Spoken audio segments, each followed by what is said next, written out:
Spoločenstvo pre mňa znamená, že sa stretnú ľudia, ktorí majú spolu určitú víziu a spolu trávia čas a nielen, aby boli spolu, ale aby spolu mohli napríklad pomáhať druhým ľuďom.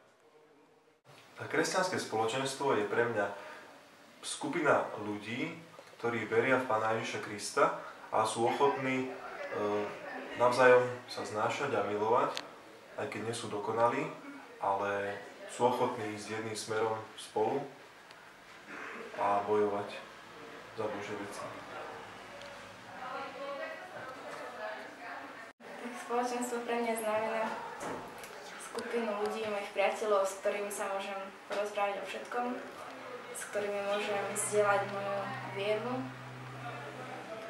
A proste sú to ľudia, pre ktorými sa nemusím za nič hanbiť, s ktorými môžem tráviť svoj voľný čas. Všetko. Takže spoločenstvo pre mňa znamená ľudí, pred ktorými môžem byť prirodzený a viem, že ma neodsúdia, keď urobím hocičo. Takže tak, to sú taká moja druhá rodina.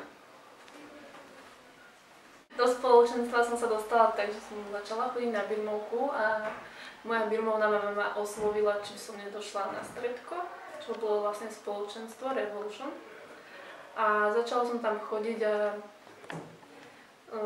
ešte som tedy nebola veriaca a tam som vlastne spoznala, aký je Boh, aký veľký je ku nám všetkým, čo pre nás robí, aké prekvapenie nám každý deň dáva. Spoločenstvo je na základe toho, ako to vnímam, je to pre mňa skvelá partia ľudí, s ktorými sa môžem stretávať, s ktorými môžem sa deliť o nejaké svoje radosti a starosti, zažívame tu kopec randy a vieme sa zároveň aj podoprieť, keď nás niečo trápi. Ale je to pre mňa v prvom rade miesto, kde spoločne môžeme chváliť Boha a nejakým spôsobom ho objavovať, čo pre nás znamená, čo znamená pre každého z nás a ďalej nejako ráz vo vzťahu s ním. To je podľa mňa spoločenstvo tak, ako ho vnímam.